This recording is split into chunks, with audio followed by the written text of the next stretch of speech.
Your image is kind of pulsating. Hi, Shinas. Fine. Okay, so you can see me and you can hear me. Yeah, both. Okay, great. And I can, I suppose there must be some way in which I can enhance my image. Let me just see. There I can see myself now. Great, I'm all set. So I'll wait for your cue. Okay. Is Nessa teacher joined? Have joined? Yes, sir, I am here. So let's start, teacher. Okay. Okay, let us start. Okay.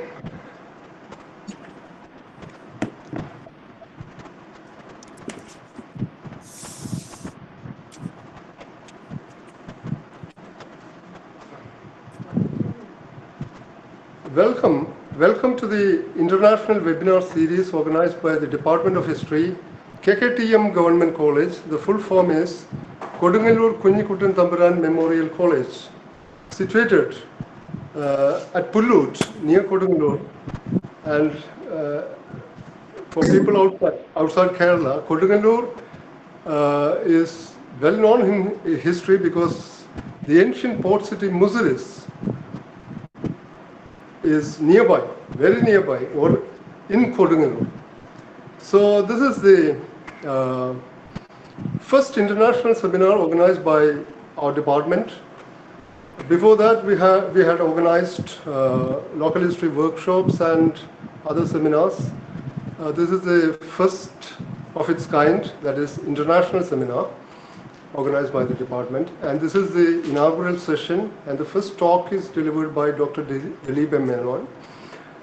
I first of all welcome Dr. Nassi E.A., our principal, who has been a source of inspiration in this Pandemo campus year, Pandemo campus, because this year is unique in the sense that the mode of teaching largely shifted from in-person teaching to online activities, in-person activities to online activities this year. That is because of the pandemic, and that is why I call this year Pandemo Campus for us, Pandemo Campus year, Pandemo Democracy. So I welcome our principal, Dr. Nassi E.A., who has been a source of inspiration all this year for conducting seminars and workshops and all other activities.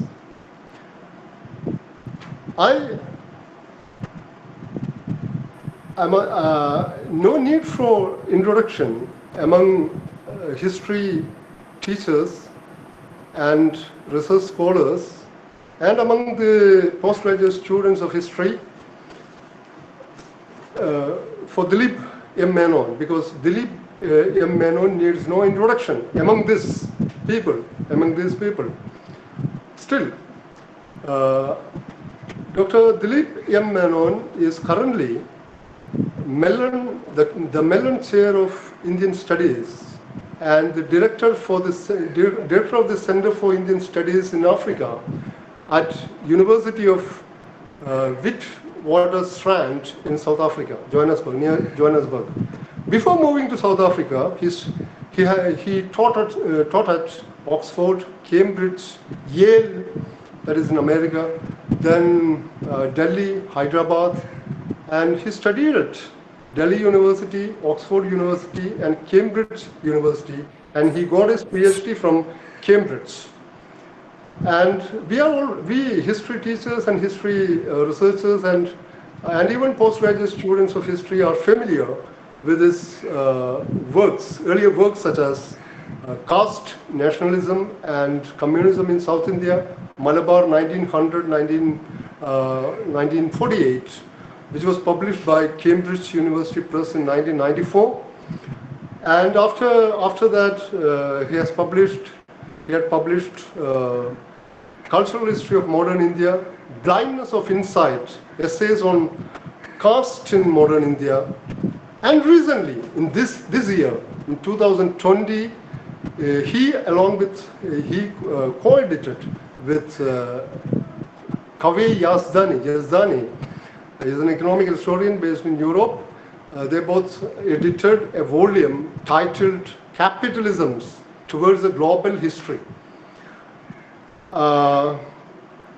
It is a path-breaking work, one of the path-breaking works published in 2020, I say, because it argues against the conventional Eurocentric notion that locates the origins of the history of capitalism within Europe and within the conjecture of industrial capitalism. It actually, this book aims to decenter the history of capitalism by looking at longue durée. We know about longue durée from French Annales movement, longue durée from 10th century AD, and looking at diverse regions as diverse as Song China, South and Southeast Asia, Latin America, Ottoman and Safavid empires. So it is actually a decentering of conventional Eurocentric notions, Eurocentric histories of capitalism by looking into the multiple histories of capitalism from a truly global perspective. That is why I said it is a path-breaking work. And the forthcoming work is, its title is Changing Theory, Concepts from the Global South. I presume that this title itself indicates two things. One is, it is actually, I presume, it is actually a continuation and extension of this earlier work, the work published in 2020, Capitalisms Towards a Global History. Because the title indicates changing theory, concepts from the global south. It means that theories from the global south have come of age. Theories from the global south are theories to reckon with. Now, the theories from the global north are in retreat, I think. So it is a very interesting title, and we are waiting for that. I warmly welcome Dr. Dilip M. Menon. He has agreed to talk in this first day talk. It is about time. It is on the topic about time, colonial, Keralolpatti and colonial discourse. And it is about Keralolpatti manuscript he found in British Library. It is a manuscript still. And how that Keralolpatti manuscript commissioned by Alexander Walker, who was a Scottish scholar, how this manuscript has been influenced by Scottish Enlightenment. I don't know much about it. We will hear. So I warmly welcome Dr. Dilip M. Menon, who, despite his busy schedule, has agreed to talk in this international webinar series. I also welcome all the teachers in our college, in other colleges, and in other universities who are here to hear Dr. Dilip Menon. I also welcome students of our college, other colleges and universities too. Now I invite our principal, Dr. Nessie E.A., to preside over this function. Thank you, sir. Good afternoon to all. Once again, I welcome all of the participants as the principal of KKTM Government College, Dilip. And first of all, I would like to express my sincere gratitude and I congratulate the organizers of this international webinar series, The Theme History, headed by another great historian A.M. Shinas, that is our asset of the KKTM Government College, for his active coordination for a wonderful series, seminar series or webinar series. And also, I express my special thanks to Dr. Dilip Menon, a renowned Indian historian who has been kind enough to spare his valuable time to be with us in this afternoon. And I think he is from Kerala, and it will be a great motivation to the student community that we can conquer different heights and we can reach all over the world.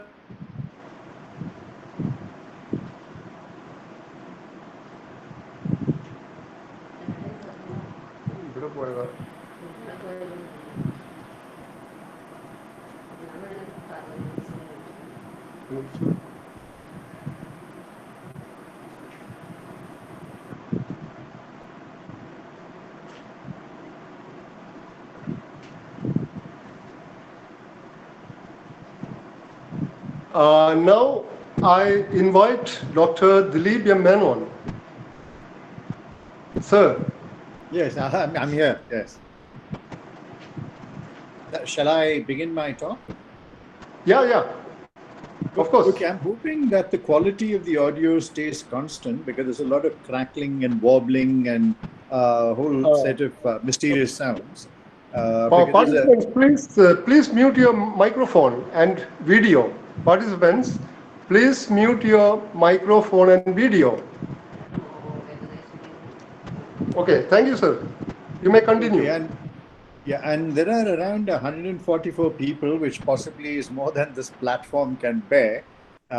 So I apologize in advance if my voice doesn't come through very clearly. And Shinas, I would like you to indicate to me at any point if you lose what I'm saying. Is that all right? Yes, sir. Yes, sir. Okay, great. So I'll start and I'll speak for around 45 minutes or so. And after that, we can take questions. And it's around 10:40 in the morning for me, so I can take questions forever. But for those of you who have joined the seminar, it's probably just after lunch and you're looking forward to an afternoon nap, which is very good for your health. And I hope my talk can assist a bit in that. So what I'm going to be talking about today is a translation of Keralolpatti, which was done in the early 19th century. A translation that is available to us in manuscript, probably the first English translation of the Keralolpatti. It hasn't as yet entered the public domain. But what I want to do here is to actually spin a story around the Keralolpatti manuscript rather than speak about the Keralolpatti, because most of you are familiar with it. As Malayalis, you are familiar with the manuscript, you're familiar with the origins of the manuscript. It's usually dated to around 17th century, believed to have been authored by Tunja Tethachan. There's the 1843 edition by Herman Gundert, and the multiple editions that are available, but the plot remains more or less the same. So what I'm trying to do here is to think about, as I have done with all my work, to put the history of Kerala onto a larger map. That we cannot think about Kerala simply as a small sliver of land along the southwestern coast. We have to locate the history of Kerala within larger geographies, larger histories, and so on. So in that sense, this talk is part of that larger attempt of connecting up Kerala with a larger global history of ideas. Am I still audible? Yes, sir. Yes, sir. Audible. Okay, great. Because there are all kinds of messages popping up. So anyway, I will continue. So one of the things when we think about history writing in India is that with the coming of colonialism, we began to feel an enormous amount of embarrassment about the seeming non-existence of historical traditions in India. I mean, Romila Thapar and others have written about it. We were also, in some sense, embarrassed with the fact that we seem to have a profusion of time, that Indians thought in yugas and in a few 100,000 years, as opposed to the European conception of time, which was much more immediate, it was linear. It seemed to align itself with a notion of history that was quite in contrast with the kinds of commingling of myth, history, local legends, and so on that we had to reckon with in the 18th and the 19th century. The question of an vastness of time, which in Indian reckonings or Indian historical imagination tended to deal with, we feel less embarrassed about it now as more and more we come to reckon with the idea that we live in the period of the Anthropocene. We live with the period in a period where we're beginning to see the effects of human action on the environment.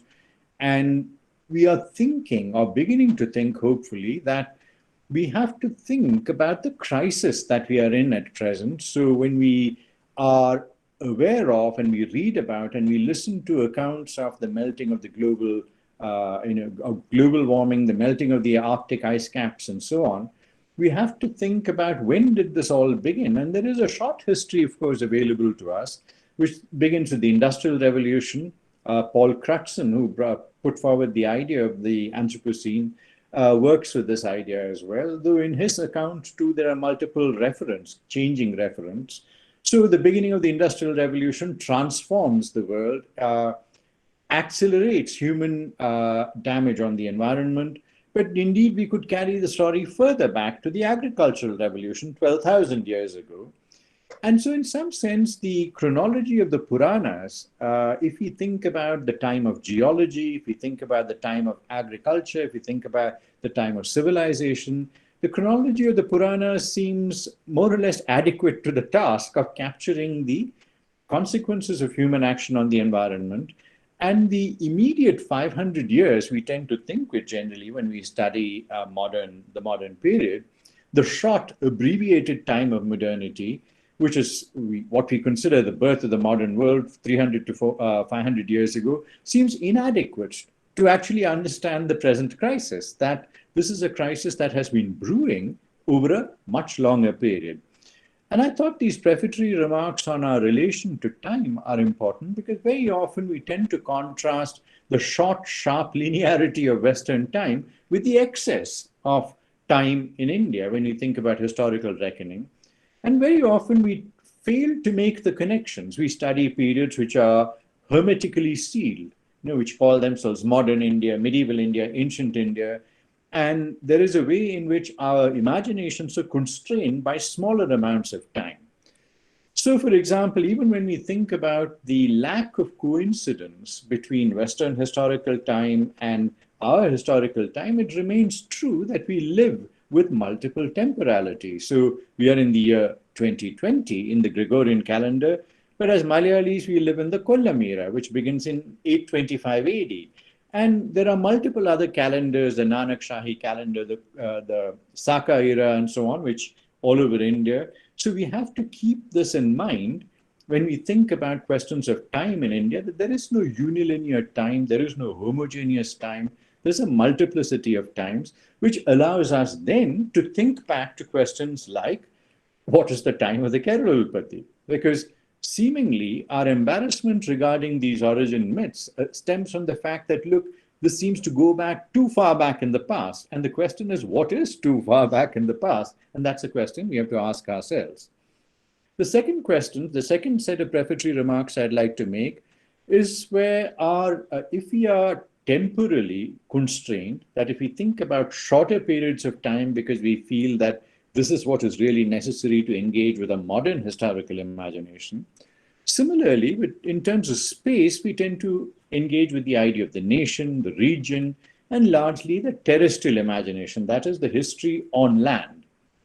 And so if you look at the history of Kerala, very often there is, or all too often, there is a concentration on questions of land relations, on the relations between landlords and tenants, temples, monarchies, and so on. And the ocean plays very little role in this. Now, again, keep the Keralolpatti at the back of your mind. The very idea of the formation of Kerala is situated in a departure from the ocean, Parashurama flinging his axe, reclaiming land from the sea. And there's an intimate connection with the sea, which actually makes our origin very different from that of other areas, but despite which we tend to write out the ocean out of most of our writings. So the ocean and the longer histories, so the larger spaces, the longer histories that connect Kerala to Rome in the early centuries AD and to Dubai more recently, because Dubai has now become like a district of Kerala. I mean, we Malayalis don't think much about flying off to Dubai, working there, and coming back and so on. There's that flow to the Gulf, which actually is across the ocean, but also connects Kerala to another geography, a geography that is not Delhi, Bengal, and so on, but across the ocean to the Middle East.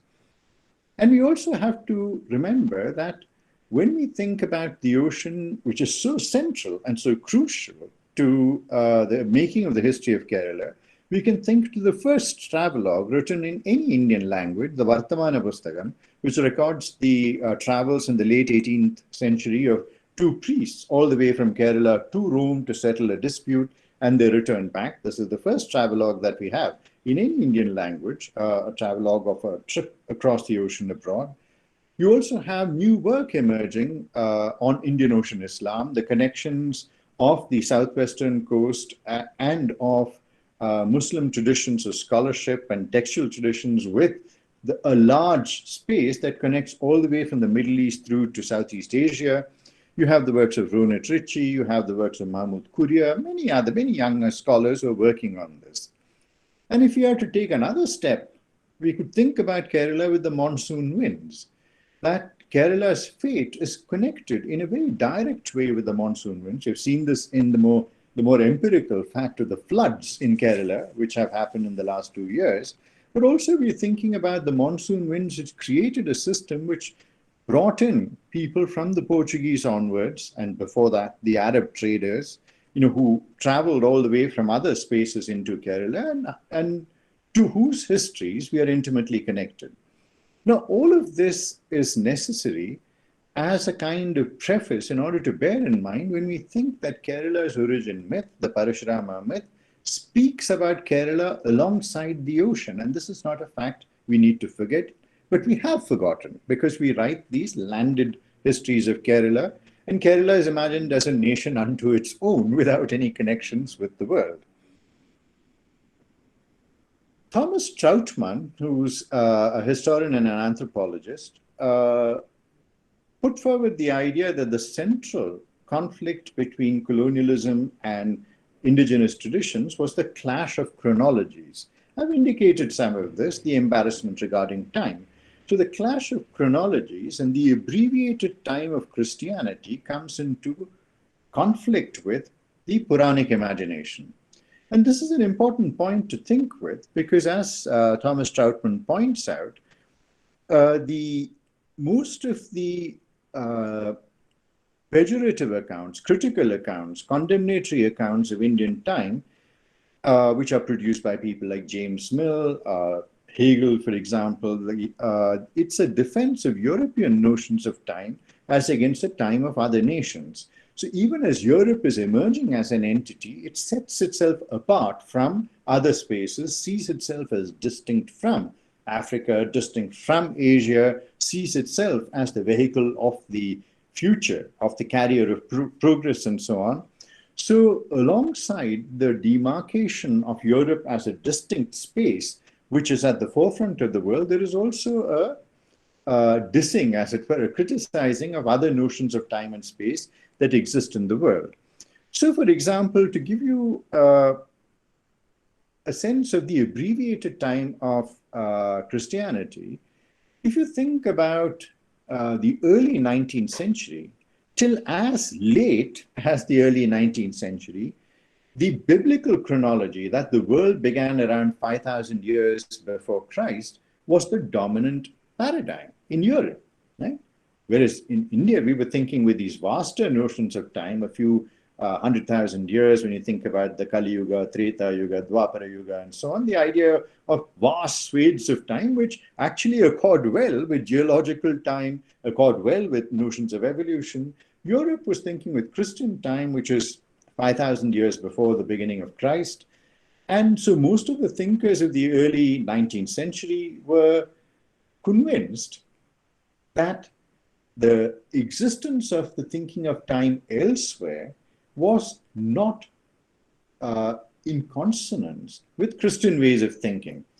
To give you an example of the absurdity of this, till as late as the early 19th century, the views of Bishop Ussher, where he argued that the world began in 4004 BC, which was in consonance with biblical time, 5,000 years before Christ.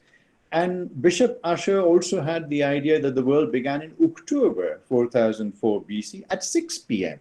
Right? These are absurd to us right now, but these were ideas held across Europe and particularly within the Christian paradigm till as late as the mid 19th century, where you have Darwin and the ideas of evolution, the ideas of geological time, Charles Lyell, and so on, blast open that notion of biblical time and stretch time backwards, right? And bring European time more in consonance with our notions of time, right? Which are, in some sense, allow us to think about the age of the universe very differently. So all of this might seem off the wall to you, might seem like too huge an introduction to too small a problem. But let's get to Alexander Walker, who is the hero of the story, as it were, the person who translates the Keralolpatti in the early part of the 19th century. So Alexander Walker is a Scotsman, born in 1764, dies in 1831. He arrives on the coast of Malabar in 1782. He's only 18 years old at the time. And this is another history that we need to think about, that when we think about the East India Company and its conquest of India, we're thinking alongside people like Lord Clive, Warren Hastings, that a large number of the ensigns and soldiers who come to serve in India are very, very young, extremely young men who come to make their fortunes. He was only 18. He participated in the siege of Mangalore by Tipu Sultan.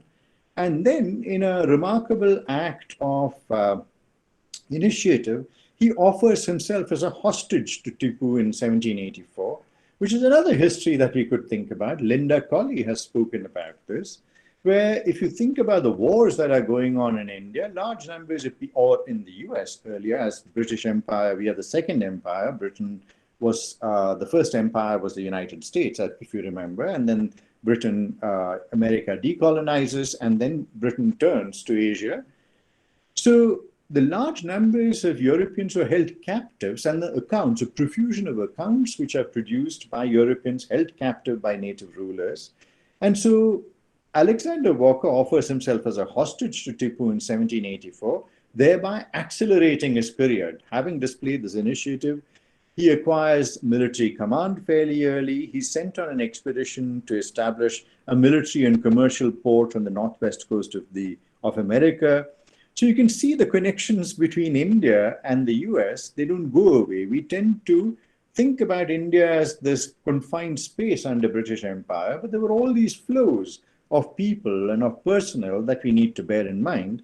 So after having served in Malabar coast, he immediately goes off to work in the US and comes back again. He is present in the last campaign against Tipu, is involved in the settlement of Malabar, and then goes on to become a political resident at Baroda. So he moves up the coast to Baroda. He ends infanticide among the Jadeja clan in Kathiawar. He retires in 1812 and returns to Edinburgh with this huge collection of manuscripts, histories of Malabar, histories of caste, all of which are transcribed and are available in the National Library of Scotland at Edinburgh.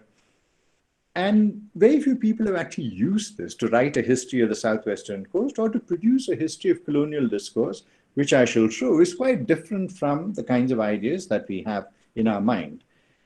Now, how does Alexander Walker produce all these texts? How does he produce these histories with the customs, ceremonies, the various castes, the various conventions, traditions regarding Kerala and the southwestern coast? He's assisted by a figure called Kallingal Kunyikoru. Now, those of you who are in Malabar, it's a very familiar name. So if you think about his descendants, they were the ones who brought Narayanaguru to northern Kerala. C. Krishnan of Midavadi was closely associated with the descendants of Kallingal Koru, a very, very prominent Thia family. And immediately we are faced with two kinds of questions. One is this, or faced with two cliches. One is that colonial knowledge is somehow produced by the whites about us. Colonial knowledge is a process of collaboration. So when Walker, unfamiliar with the terrain, unfamiliar with the language, unfamiliar with the culture, needs to know more, he goes to somebody who is what is called a native informant in the academic literature. And Kallingal Koru is one of many such native informants. The second cliche that you have to encounter is that somehow knowledge was in the hands of Brahmins. Right? And it's very clear from Van Reed's Hortus Malabaricus Indicus onwards that the people who are the respondents to the burgeoning colonial knowledge on history, biodiversity, and so on, nearly all of them come from the Tiya caste and from a caste of very educated Tiyas in the North Malabar and Iravas further south.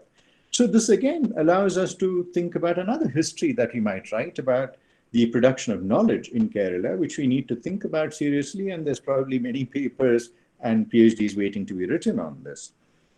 So Kallingal Koru is his direct respondent with whom Walker is in constant contact. He is the man who introduces Alexander Walker to the Malabar coast, as it were. And Alexander Walker is very interesting in terms of his attitude towards the native. And very often we tend to assume that, and we have a kind of blanket view of colonial officials as being arrogant and racist and so on. All of this is also a feature of a mid-19th century, post-1830s kind of phenomenon. In the late 18th century, early 19th century, we have a different relation where empire itself is hesitant. The idea of empire doesn't exist. These are East India Company officials trying to find a way in the cracks of the Mughal Empire, within the cracks of society and local political formations. And one of the sentences which he writes in his narration, and I quote, and he's speaking about the native informants, "They will not bestow their confidence on men who treat them superciliously." So when Alexander Walker argues, or he says, that it's important to develop trust and confidence with the people that he works with, which is why Koru actually provides him with the amount of information that Alexander Walker is able to gather. Walker also warns against a tendency to generalize about the native. And he argues that in all these arguments that you find coming from Bengal, where Warren Hastings is deeply distrustful of the native, he cannot bear the touch of a Banya's hand, a whole lot of assumptions of that kind. What Alexander Walker puts very clearly is that if you conquer a people, their relation towards you is going to be one of fear and deception. Right? So if the East India Company has conquered a particular area, and then they go to the conquered people and say, provide us with information, there is bound to be reluctance. And he says we need to keep that in account. Then he also goes on to argue that we need to provide plain narratives of what exactly is happening, of what we are seeing, of our interactions. And he says that theory and speculation lead to error. So when you think about the kind of approach that Alexander Walker has, it runs counter to the characterizations of Edward Said and Orientalism, which probably characterize a later period of the imperial enterprise.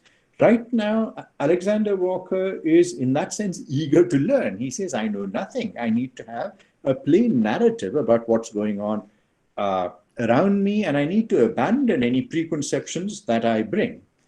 And it's interesting, and this was a point that we'll return to later, and in this he's following a famous figure of the Scottish Enlightenment, which we shall speak about later, someone called Adam Ferguson, who's a historian, who in his essay on the history of civil society in 1767 showed sympathy to traditional societies, and he was very critical of the commercial society in England and in Scotland at that point, and he argued that commercial society makes men dishonorable and unsympathetic.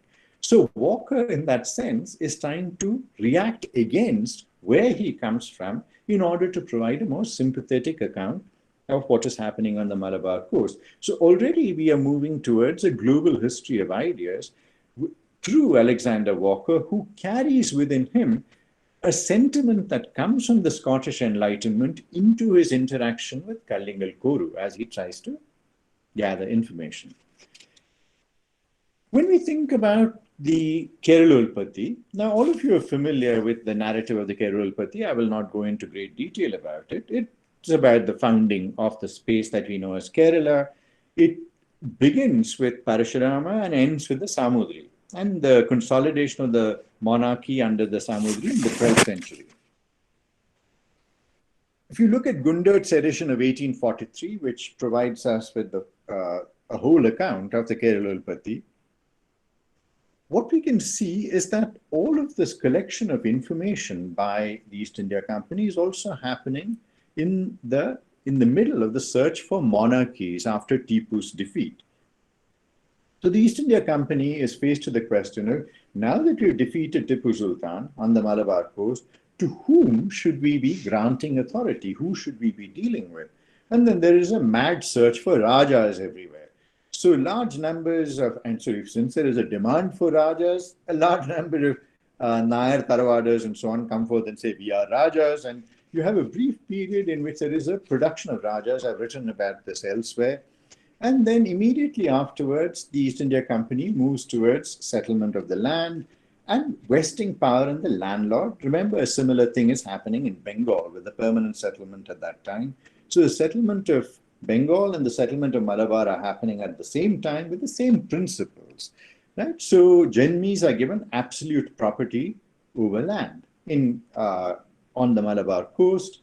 This was not what was there earlier. There was a much more negotiated set of relations, but the granting of Janmis absolute property over land then inaugurates another history, which is going to result in the Mapla rebellions. It's going to result in the communist mobilization of the later of the early 20th century and so on. At the same time, as the legal historian Duncan Derrett has pointed out, there are large numbers of responsive texts, as he calls it, which are produced to serve the queries of the new rulers. So the East India Company in Bengal is searching for ways of administering. It's looking for sources of law. It is consulting local intellectuals. And in response to the queries that the East India Company institutes, local intellectuals produce responsive texts. And it can be argued, perhaps, that the Keralolpatti is one such responsive text, and particularly in the case of Koru's text, we shall see how this is true.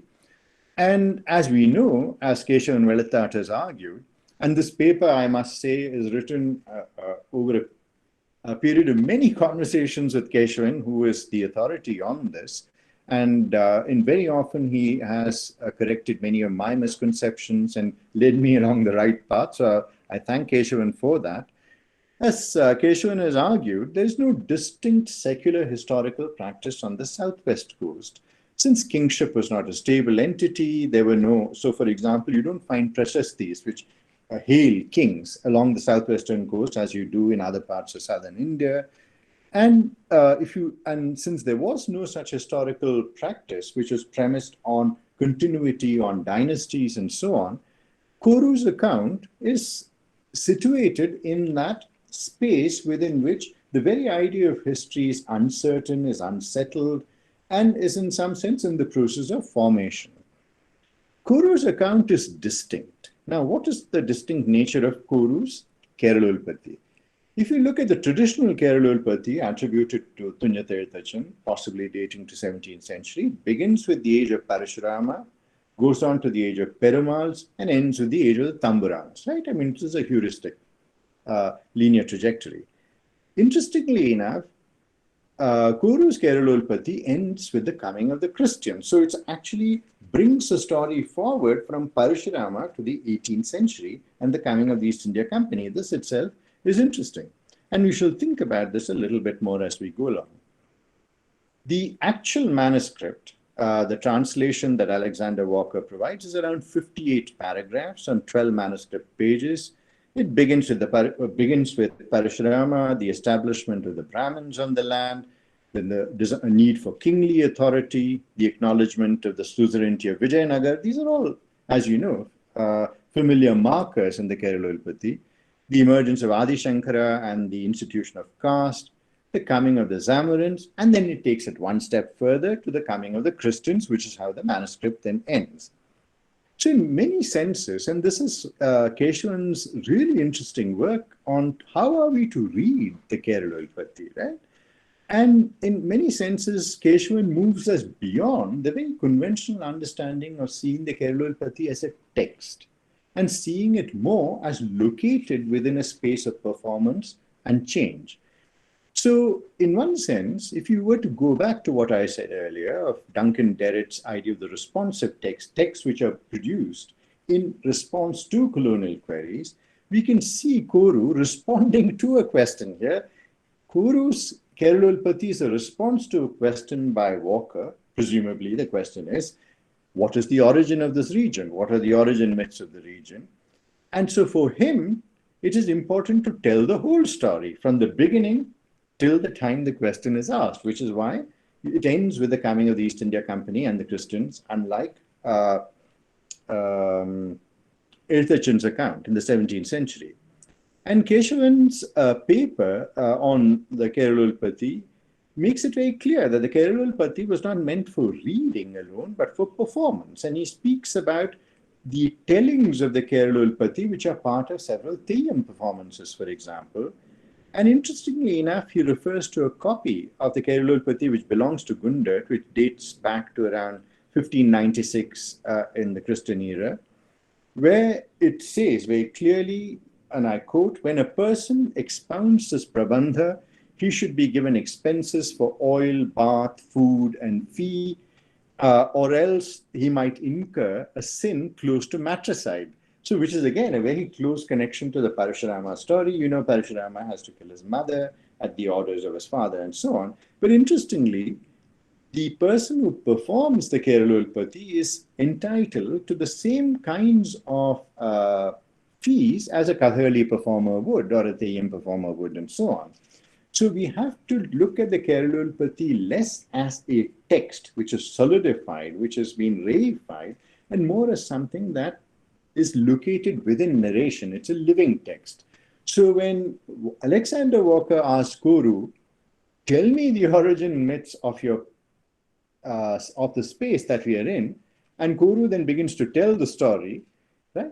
There is another Keralolpatti that comes into being, and we can't say, well, this is just a variant or this is wrong, because the Keralolpatti exists in its tellings, in its multiple tellings, as Keshavan has argued.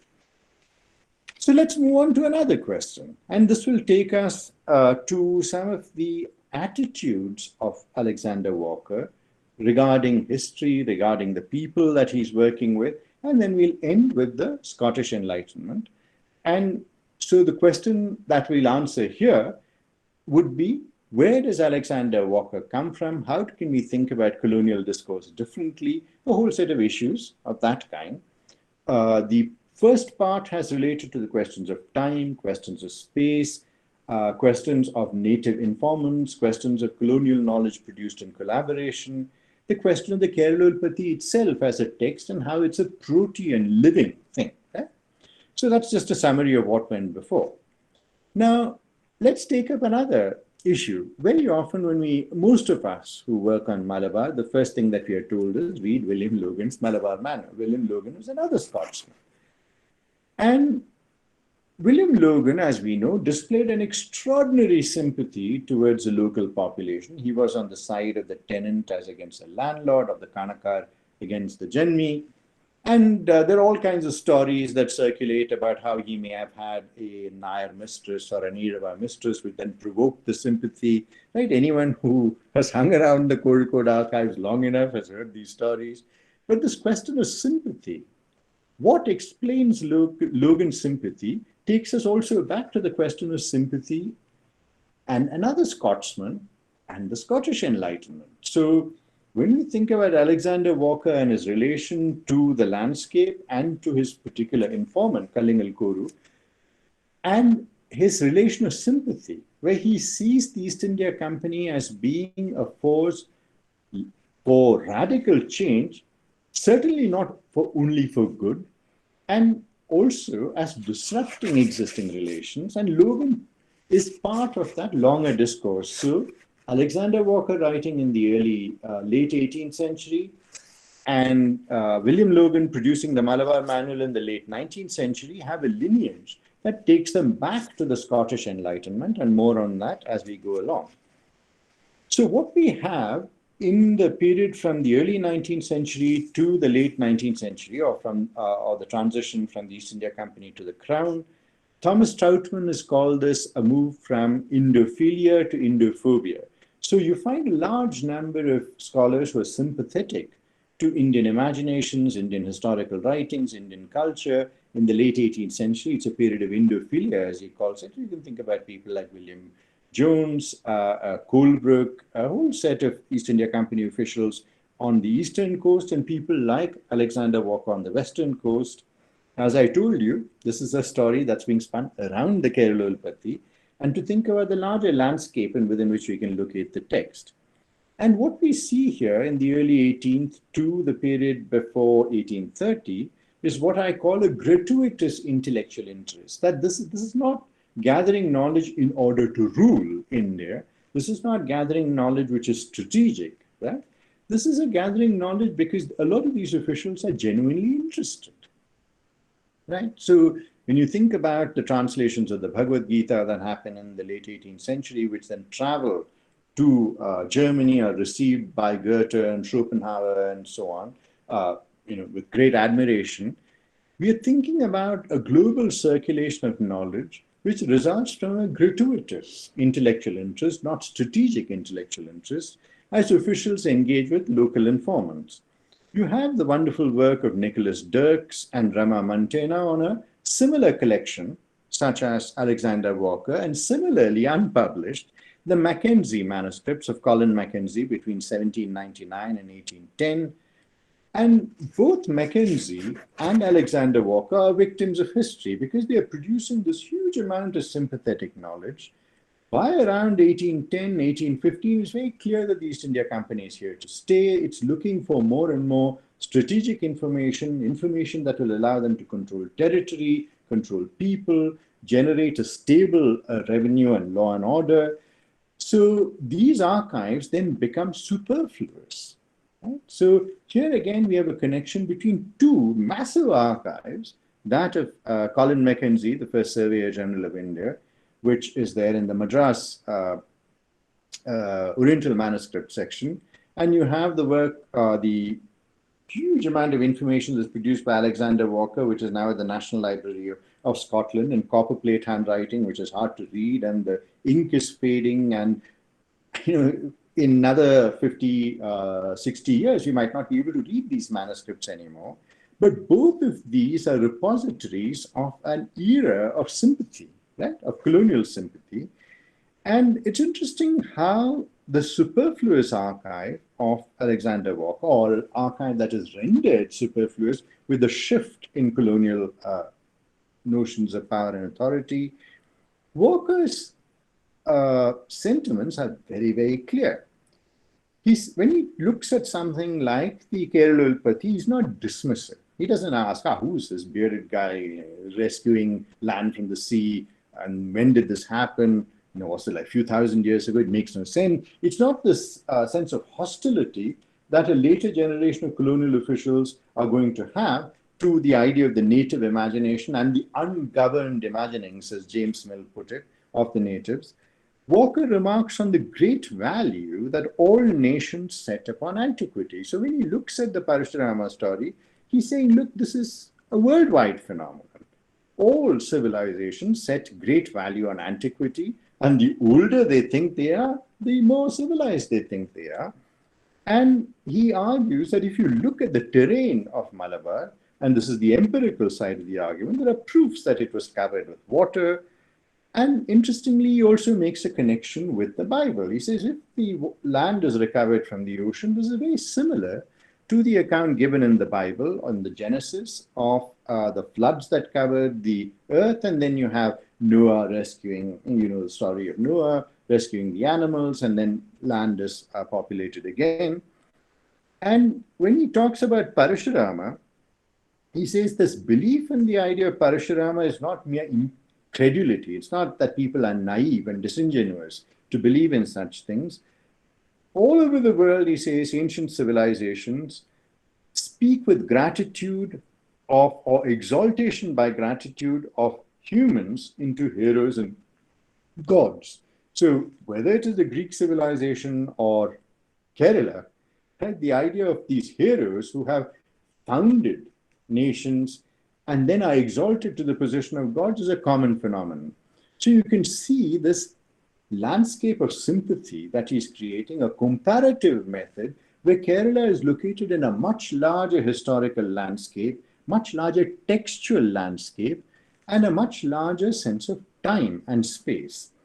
So you can see if, and this is something that I will just say and leave here, I've been working on the writings of Kesari Balarishnapilla, and you can see in Kesari Balarishnapilla a similar kind of sense of putting Kerala into a larger map, into larger times, into larger spaces. So while Alexander Walker's archive may have been rendered superfluous, that imagination continues, arguably. And so, again, when you think about the Parashurama story and his slaying of 21 generations of Kshatriyas, he says that this is similar to Greek accounts of the war against the Titans, and so on and so forth. So, I mean, there's a way in which his entire relation to the Keralolpatti is one that of sympathy. Now, why does this happen? And interestingly enough, as we know, Alexander Walker was born in 1764. In Scotland, we have what is called the period of the Scottish Enlightenment between the 18th and the early 19th century. There's work by Michael Ignatieff. There's a whole host of scholars who worked on this phenomenon. Some of you may be familiar with figures like Adam Smith, the political economist, David Hume, the philosopher. All of these are figures of the Scottish Enlightenment. And in the 18th century was characterized by this teleological view of history, an arrow of time that led to an inevitable endpoint towards civilization.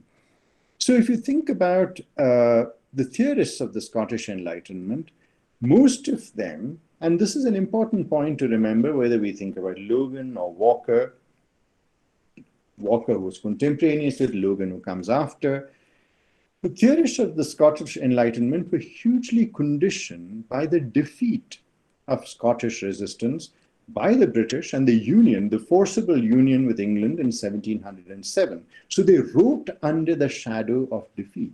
They wrote under the shadow of conquest, shadow of English conquest.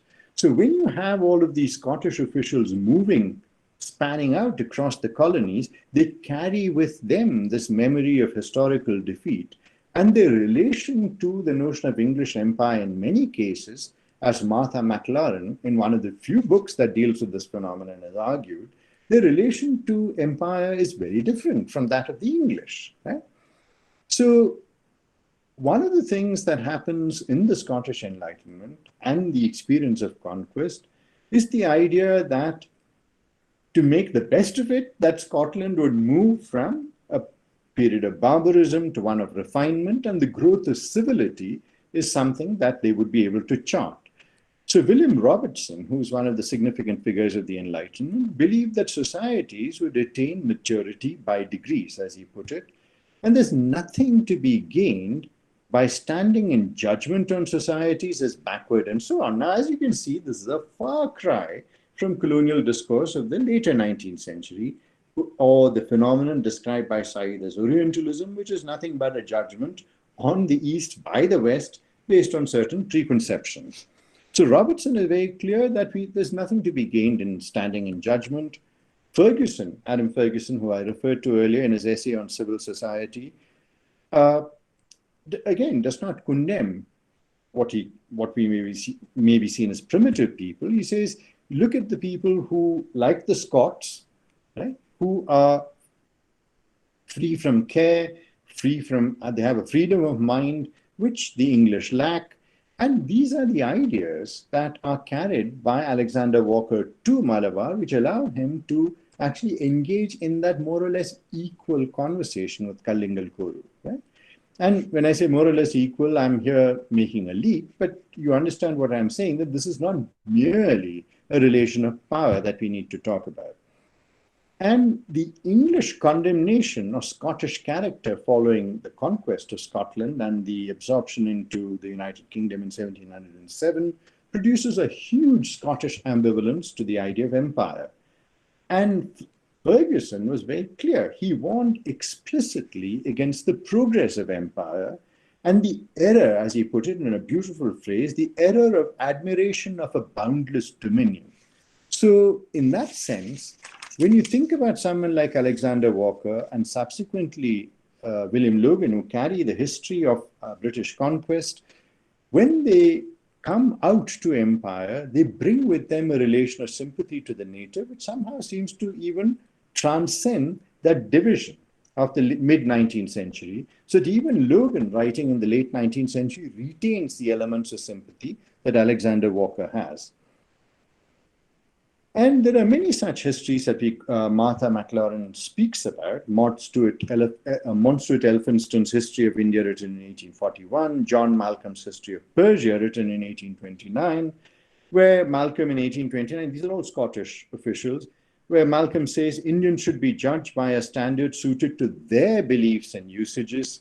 So you can already see that there is a parallel strain that we need to begin thinking about. So we need to differentiate the idea of a colonial discourse, which is all about power, contempt, and the carrying over of ideas from Europe into India and so on. The Scottish officials bring in the Scottish Enlightenment into empire. And Christopher Bailey in his book has talked about the Celtic fringe, the involvement of the Celtic fringe, that is the Welsh, the Scots, the Irish within empire, and the differential histories. So we also need a more differentiated understanding of empire and not just see the British as encompassing all the other entities that they conquered, right? So the Scottish engagement with empire might have been different, is a suggestion here. Now, what does Walker do with this manuscript, which never see the light of day? And this is where I'll end, because I think I've taken more time than I should. My apologies. Walker writes to James Mill, whose History of British India is one of the benchmarks of the colonial understanding of India, where Mill sees nothing valuable to be learned from Indian civilizations. He's very dismissive of Indian history, Indian philosophy, and so on and so forth. Walker carries on a plaintive correspondence, so to speak. He writes to Mill in 1819 and carries on a futile, shall we put it? I mean, it's not a harsh word, a futile correspondence with Mill for over 6 months, trying to persuade him. So it's a Scotsman talking to the Englishman, arguing that we need to be more sympathetic towards these people we have conquered. He calls for a sympathy with native understandings and reflects on what he calls our fortuitous government, that our government over India is accidental, right? It's conjunctural, it's transient. This is a remarkable phrase, our fortuitous government. And of course, Mill is already speaking for the empire to be. So this correspondence remains a tragic footnote in that larger history that connects Kerala with the Scottish Enlightenment and a larger global history of ideas, at the heart of which lies the collaboration between an East India Company official and a native informant, and a different history of the Keralolpatti, not as mere text, written and done and dusted, but where Kalingal Koru is asked a question by Alexander Walker, what is the origin myth?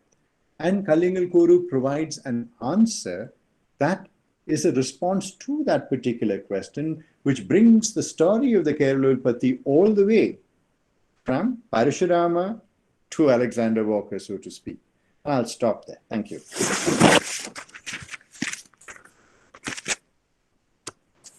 Thank you, sir. Now it's time for discussion. If anybody has questions, please write down or ask straightly.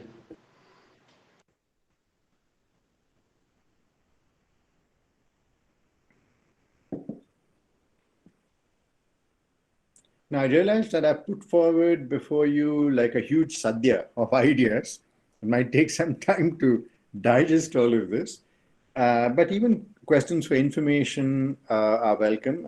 And I'm not sure how we're going to curate the questions. I can't see a chat box here, so presumably people will speak up.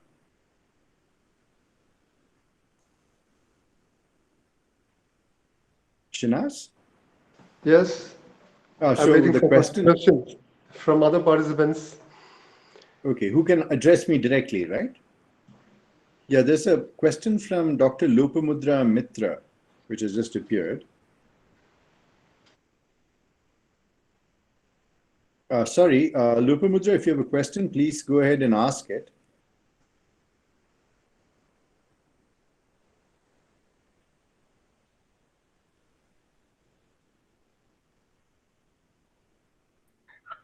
Sir, I have a question, sir. Hello. This is Abhinav. Sir, Please Yeah, introduce yourself. Is it? Abhinav, ask. Okay, so sorry. can I? Yeah, so those of you, there is also a chat box which you can use. You can either address me directly or use the chat box. Go ahead, Abhinav. Ask me the question. Sir, during the first part of your talk, you were mentioning about the multiplicities of time, right? Right, yes. So, what do you think is the main reason for the emergence of such multiplicities of time? May I proceed to my next question, sir? Two more questions. Okay. And as we are all aware that during the early part, the role of ocean got a lot of importance, right?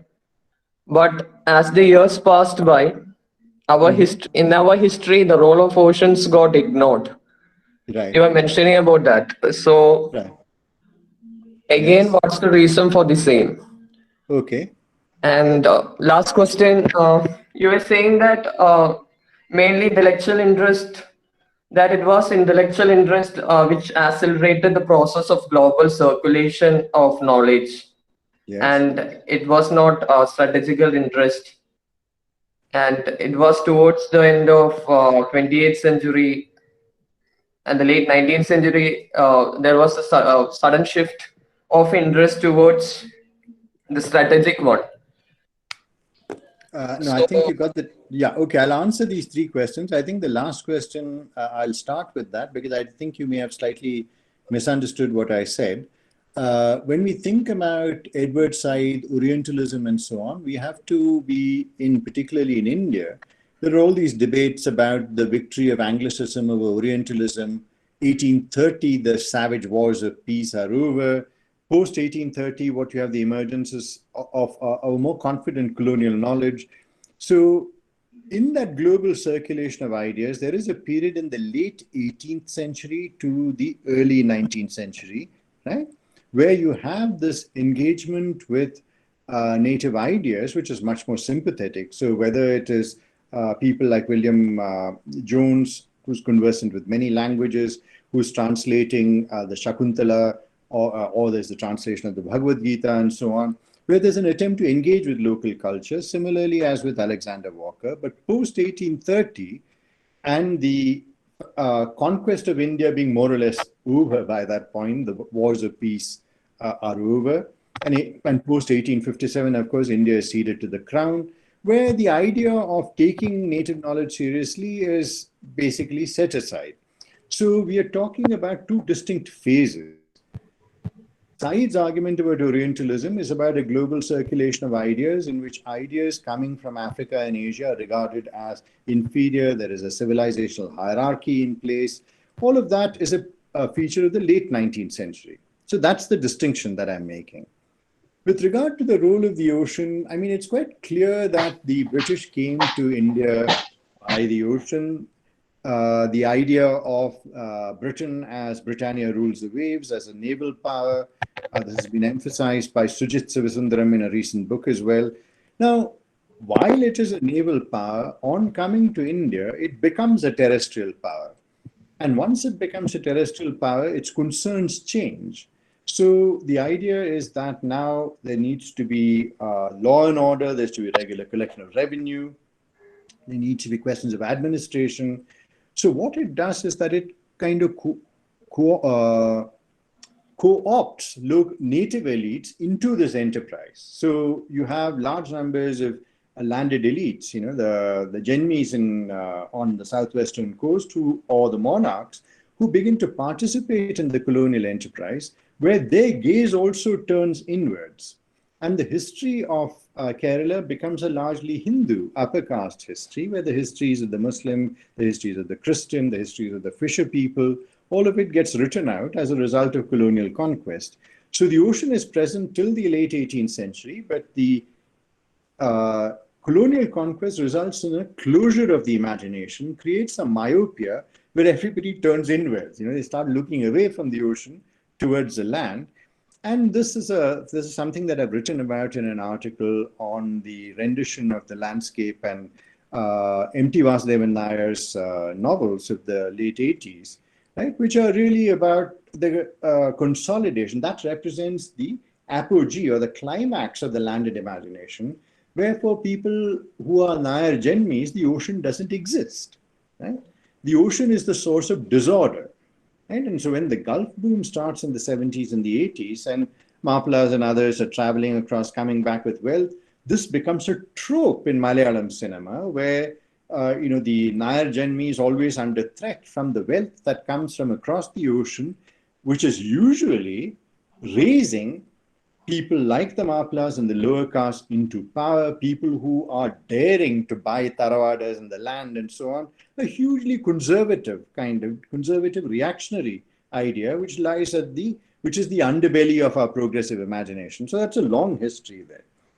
The multiplicities of time. Why are there multiplicities of time? Because there's multiplicity of people. The experiences of people, societies, communities, their experience of time is very, very different.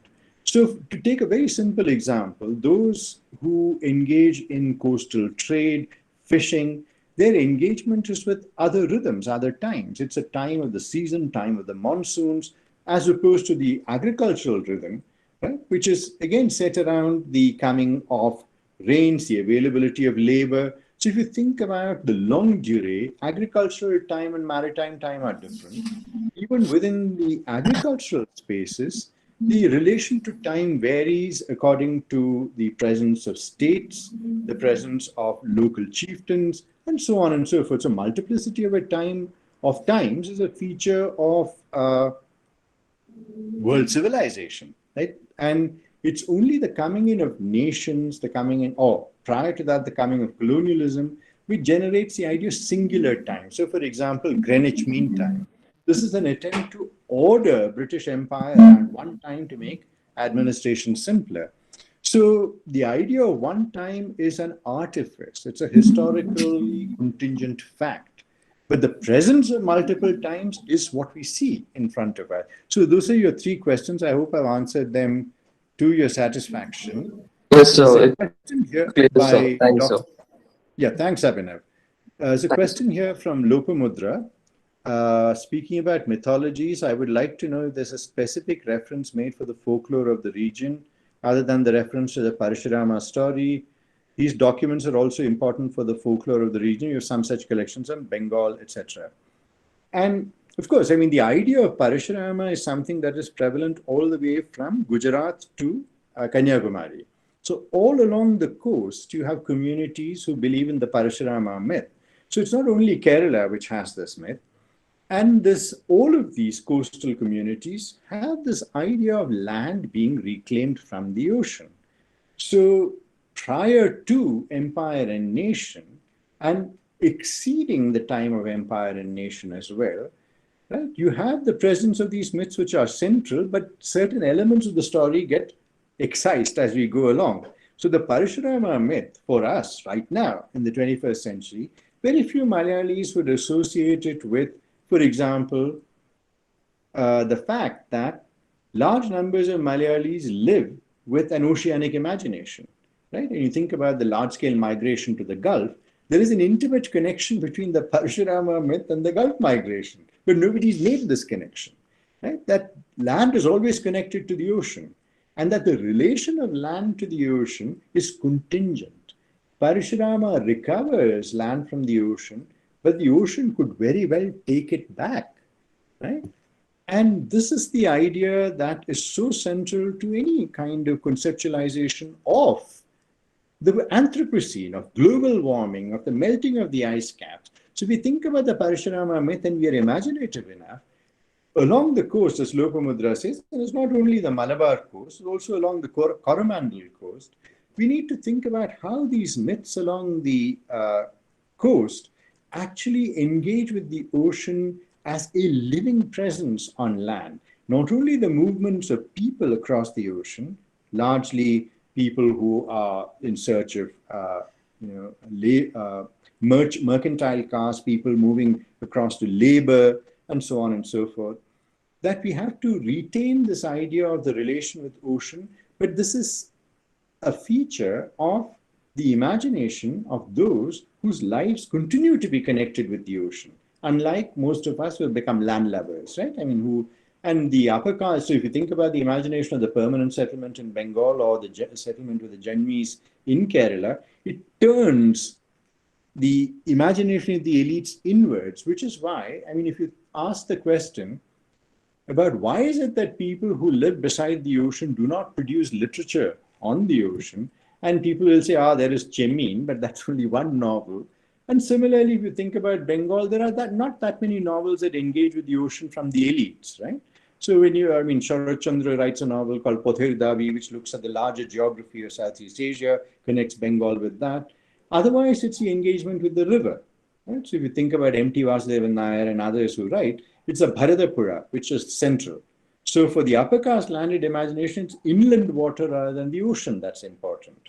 Right? So one could actually, once one begins thinking with this idea, one could spin off several such, how should I put it? One could spin off multiple ways of fracturing the inherited historical discourse that we have, which is nothing but a tired history of land.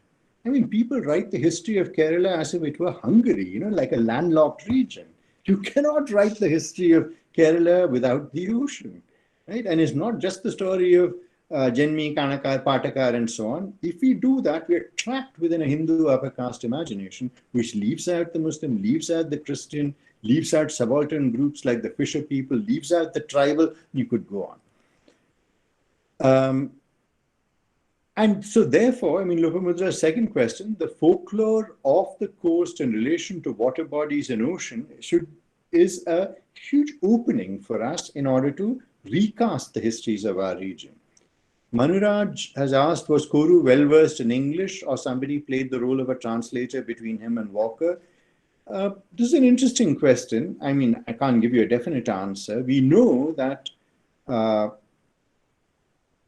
starting from around, so if you think about the diaries of Anandaranga Pillai, for example, on the other coast in Tamil, the role of the Dibhashi, the role of the Dubash, as it comes to be subsequently translated in English, the person who can speak two languages is central to the colonial enterprise, somebody who acts as the interface between the colonizer and the colonized group, right? And so when you think about how did Alexander Walker talk to Koru, there would have been people who were Dvibhashis, right? The category which then acquires status as a surname, as Dubash, right? Which I mentioned earlier. So these Dvibhashis, or maybe they knew multiple languages as well, because when you think about the coast, unlike inland regions, coastal regions are polyglot. Right? So if you have, Toma Pires, who is this Portuguese apothecary, when he travels to Macau, he says that the parrots there speak 80 languages, right? So I mean, parrots speak languages because they're taught by people. So similarly, when you think about Kozhikode or you think about Kochi, you have people who speak, even now, speak Gujarati, Punjabi, and in the time of Alexander Walker, there would have been people who spoke Arabic, Malayalam, English, Portuguese, and so on and so forth. So it wouldn't have been difficult to find people to engage in this conversation. Right? It's not like, for example, the kinds of travels across the ocean to distant parts, like the South Sea Islands or up north to where the Inuit or the Eskimos, as they were called, lived, where it took a while, right? And it took a while to create a group of people who could actually carry on this conversation. There's a process of conversion, there's a process of engagement with Christianity, and so on and so forth. But here, if you think about coastal regions are polyglot. And if Alexander Walker wanted somebody to speak Arabic, Malayalam, or even Hebrew, perhaps, he would have found one.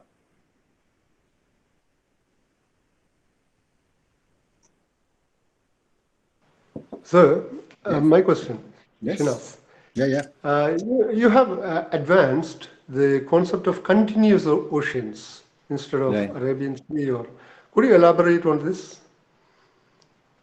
concept? Okay. Yeah, thank you. Continuous. Thank you, Shinas. I mean, it's not, this doesn't directly connect up with what we are talking about here, but it's part of the larger argument that I began with, that to study any region as if it is a hermetically sealed object is futile. So, Sunil Amrit's work, for example, on Bengal shows how Bengal is connected through the Bay of Bengal with Burma, Thailand, Cambodia, Vietnam, and so on. And there's huge flows of people and ideas and ideologies. Think about Malabar, we're thinking about Indian Ocean Islam. So, all the way from Malacca in Southeast Asia to Aden and West Asia, Kozhikode sits at the hub, it's a point in that larger space. So the ocean is something that connects the world. And what do I mean by continuous oceans? There are two ways in which one can think about the idea of continuous oceans, because just as nationalism has generated a myopia of the imagination, where as Indians we think there's something called Indian history, which stretches from Kashmir to Kanyakumari and from Gujarat to Manipur or Arunachal Pradesh, that different parts of India are connected through the ocean and the land with different geographical spaces, right? So K.C. Balakrishna Villa is very clear that Kerala is connected to Rome in the early part of the 20th century. So the idea of continuous oceans is thinking with this, that the names that we give to our oceans, the Indian Ocean, the Pacific Ocean, the Atlantic Ocean, and so on and so forth, or the Mediterranean, for example, that this is one body of water. Right? This is one body of water which cannot be divided. There aren't posts stuck in the ocean which divide the Atlantic from the Pacific from the Indian and so on. Which is why you also had the phenomenon of Somalian piracy, for example, where the waters are spaces where it's much more difficult to exercise control. Or think about the migration of Syrian refugees from Syria crossing the Mediterranean into Europe. It's very difficult to police the movements of people. When you think about Rohingya Muslims engaging in these vast oceanic travels, the Cambodian boat people of another time going to Australia. The ocean is a continuous space of movement where this kind of regulation of passports, borders, all the hubris, the pride of nation states doesn't work. So the continuous oceans idea allows us to engage with a much richer idea of world history, which engages with subaltern experience as well. For most of us who are bourgeois citizens, I mean, we are very concerned with the idea of the passport to travel. Now, for those in circumstances like the Sri Lankan Tamils ravaged by war in the 1980s, they find themselves in places as diverse as the island of Capri and Toronto, right? And passports don't stand in the way of their imagination. They don't think with land, they think with water. So I think this idea of continuous oceans, the idea of oceanic history allows us to truly engage with an idea of history which has been circumscribed by the emergence of nations, which, as I keep arguing in my lectures, is a recent phenomenon. India comes into existence as a nation in 1947. Right? It's only 70 years, 80 years old. Right? Before that, you had these flows of people, and that we need to bring back that imagination when we study. Thank you, sir. Thanks, Shinas.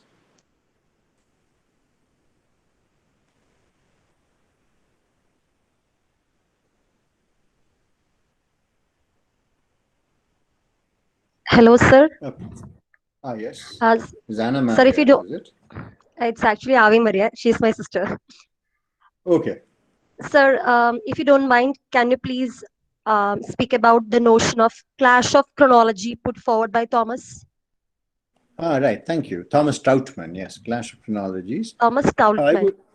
Yes. Thomas Troutman. Trautmann. Okay. So Thomas Troutman is an absolutely extraordinary scholar who works on ancient India. He was a contemporary of Ramila Thapar at the School of Oriental and African Studies. So he's written on Sanskrit, classical Sanskrit texts. He's worked on Dravidian kinship. And lately he's engaged with the idea of the Aryans and the Dravidians and the idea of the Aryan invasion. And so why I give you this preface is also because he's used to thinking with large swathes of time, right? And he's most recently written a history of the elephant in India, which is a fascinating account of, which is both an environmental history as well as the biography of an animal, so to speak. So when he talks about the clash of chronologies, what he's arguing is that when you think about this larger idea of Orientalism, right, which Edward Said put forward, there are multiple components in this. So there's a hierarchy of civilization. There are particular imaginations which are seen as backward, primitive, irrational, and so on and so forth. Underlying all of this is also the notion that certain backward civilizations have a notion of time which is unregulated, which is ungoverned in Mill's phrase, which is also excessive, right? Which is what I began with. So that if you think about traditional Indian texts, they begin with the beginning, right? And end with now. So if you think about this kind of an idea, whereas the historical imagination in the West, as it came to be constructed during the colonial period, it rested on a certain kind of periodization of ancient, medieval, modern. And this was not just a mere division, an arbitrary or a heuristic or an explanatory division. The ancient was somehow connected to the modern, right? In the sense that Europe had its origins in the classical civilization of Greece. So there's a kind of genealogy. How did the modern come to be? The medieval was seen as a period of disruption, of dark ages, right? Where somehow the connections were not very clear, the genealogy was not clear. And it is with the coming of colonialism and the idea of civilization that Europe is a superior civilization, which is the bearer of the classical civilization of Greece. In between, you have the medieval period, which is a period of feudalism, warfare, the invasion of the Goths, the Vandals, the Huns, where culture was seemingly lost. Now, that's the trajectory that we inherit, right? So what Europe does is then to transport this idea of the ancient, medieval, modern periodization into colonized spaces, where they say that the modern really begins with the coming of colonialism, right? It's about obvious. So why they would argue this? So the idea is that India, for example, prior to the coming of colonialism, was mired in ignorance, superstition, irrationality, notions of time which are meaningless. You know, the notion, idea of eternity, that everybody thinks with an idea of eternity rather than with immediate time. And so the clash of chronologies comes about as a kind of political tool, right, to separate the backward civilizations from the superior ones. So backward civilizations have vast quantities of time. They have a notion of circular time. The modern civilizations have a notion of linear time. They have periodizations. They have very contained notions of time. All of these are political tools. So this clash of chronologies is really the clash between one idea of civilization and another idea of civilization.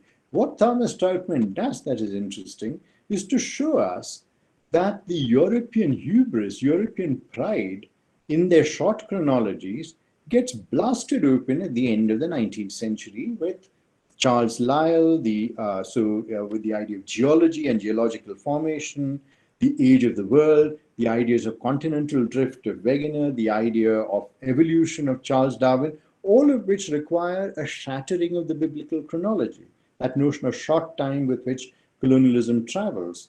So as I pointed out, I mean, this is the curious thing about Bishop Ussher's argument of the world beginning in October at 6 p.m. in 4004 BC, that there was a definite beginning, right? And this was the idea that a lot of colonizers of the late 18th and early 19th century had. So one of the things that we forget in our reckoning of colonialism is that if you think about the periodization in India, it goes ancient, medieval, modern, or in an earlier classification, Hindu India, Muslim India, and British India. We don't say Christian India. But underlying a lot of the formulations of William Jones, of even Alexander Walker in a sense, and James Mill is the notion of Christian time, right? That is the time that they're opposing to the time of Indian civilization. And Thomas Troutman brings this out, right? He brings this out. And this clash of chronologies he sees as crucial to the constitution of an idea of superior and inferior civilizations. I hope that I made that that's clear. Yes, sir. Thank you. Thanks.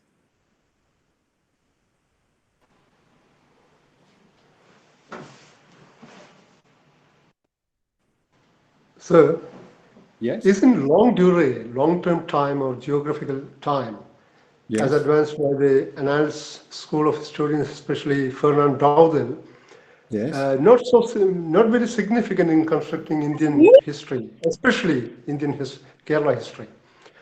Most of the See, historians have more or less ignored the long durée. Yes, I think it's also, see, it's a function of the nationalist historiography that we have ignored longer trajectories of time. So till around the 80s, and even if you think about the subaltern school of subaltern studies, nationalism is seen as the most important paradigm with which to study the modern. So when does the idea of nationalism become all pervasive in India? There's some regions which are slower, some regions which are quicker. So we study the histories of Bengal and Punjab as being at the vanguard of nationalism, and so on and so forth. So the idea of the longue durée to study the present, that in order to study modern India, right? So take, for example, a very specific question. See, we think about the migration to the Gulf, right? There is a very distinct temporality that we could start with. We could say 1970s is when the Gulf migration really takes off. There's the growth of the oil economy. There is the crisis of the post land redistribution happening in Kerala. We could do the classic arguments. I mean, you could wake a Malayali up from sleep and he could give you these arguments on a piece of paper. But the question is, right, what makes it also natural for Malayalis to actually migrate to the Gulf, right? And this has been happening for quite a long time.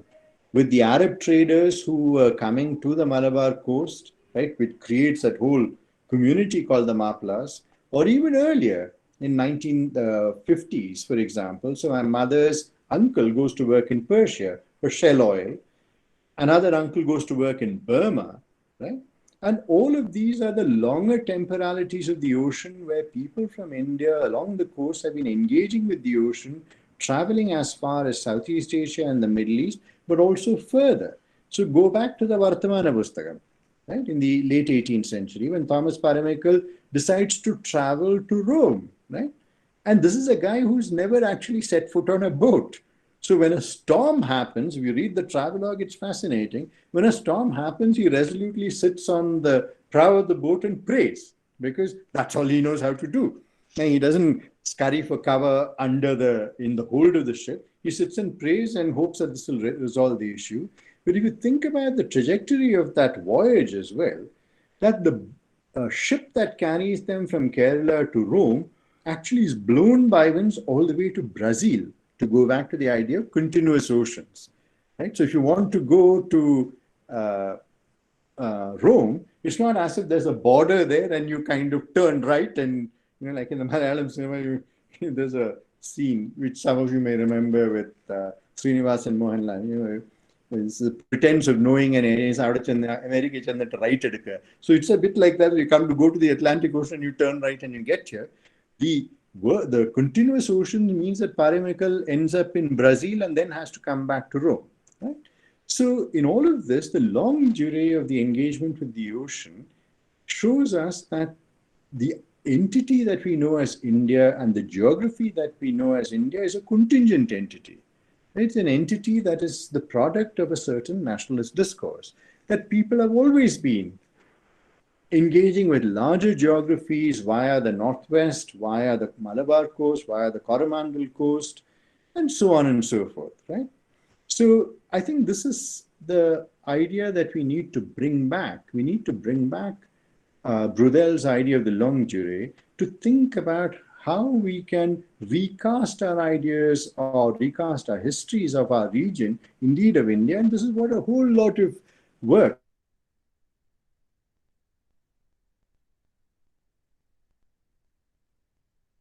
who engage with these longer histories of the ocean, from Fahad Bishara to Nidhi Mahajan to Jatin Dua and so on. And for those of you who are interested, all of these are available on the Center for Indian Studies Facebook website, the entire proceedings of the conference, which took the ocean as the point of departure for studying India. And suddenly we were faced with larger geographies as also longer sense of time. But thank you, Shanas, for that question. Thank you. Fascinating answer. And another question by Praful Prabhakar. Sir, can you point out an instance where colonial administrative historians take inspiration from Scottish ideas? Well, the entire paper was an attempt to actually show you how the Scottish Enlightenment influenced one individual. For those of you who are interested, you can look at the book by Martha McLaren. That's MC McLaren, Laren, which looks at the influence of the Scottish Enlightenment on history writing in India, and looks at a whole tradition of Scottish history writing, which is very different from the British historians who write on India, colonial officials who write on India at that point. So, I mean, that would be another lecture, but you could look at that, to get into all of that. But please do look at the book by Martha McLaren. If you Google Martha McLaren on Amazon, you'll be able to get the title of the book.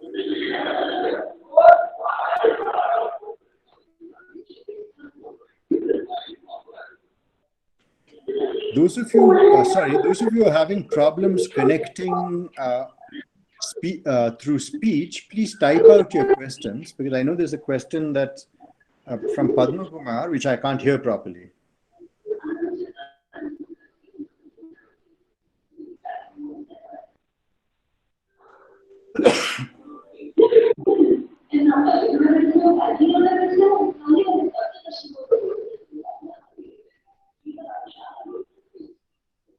Mr. Padma Kumar, you are not audible. Please, could you type out your question? Please type out your question, Padma Kumar.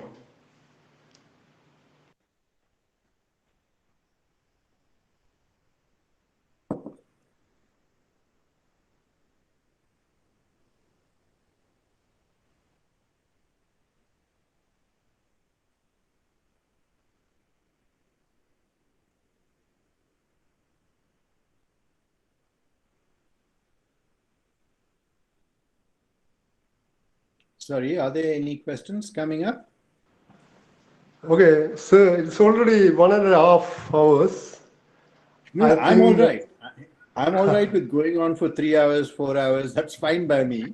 No, I was just to ask you whether there are any more questions. Any more questions, participants?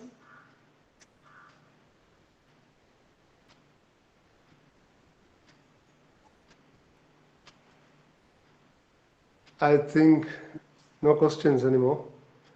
Yes, that was an exhaustive and exhausting talk. Okay, I invite Abhinav, one of our brilliant students, for vote of thanks. Abhinav. A very warm good afternoon to our honorable guest, respected principal, professors, teachers, and all those students who have gathered here. As we all know, we are the students of history, and we need to read and read and read a lot of books in order to understand what our discipline is all about. We know history is a continual process of interaction, a dialogue between the historian and on the present and the facts of individuals and social elements on both sides of the equation. E.H. Carr's, his book, What is History? Anyway, let me proceed to my responsibility of paying due respect to all those who are part and parcel of this program. First of all, let me thank our HOD, Dr. Shinas, sir, for welcoming the gathering. Thank you, sir. Next, let me thank our principal, Dr. Nessie E.A. ma'am, who presided over this function. Thank you, ma'am. Then let me thank our honorable guest, Dr. Dilip K. Menon, sir, the Menon Chair of Indian Studies and the Director of the Center for Indian Studies in Africa at the University of Witwatersrand near Johannesburg. Really, it was a fascinating talk about time, Keralolpatti and colonial discourse. And even after a ex-hosting session, he was all willing to clarify all doubts and he was ready to interact more. Really, thank you, sir, for giving us this fascinating talk. Thank you, sir. And last but not the least, let me thank all the students and teachers who participated and who heard this program till the end without leaving this Google Meet. Once again, thank you all. Thank you.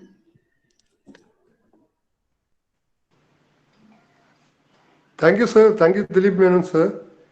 I'm looking forward to your new edited volume, Changing Theory. A remarkable, it is, I presume it is a remarkable work. Yeah, we just have to assume that it'll be flattering to me. But it'll be out sometime towards the end of the year, end of next year. Right now, we're in the process of putting together the final papers. Okay. Thank you, sir. Thank you. Thank you, and thank you all for attending and for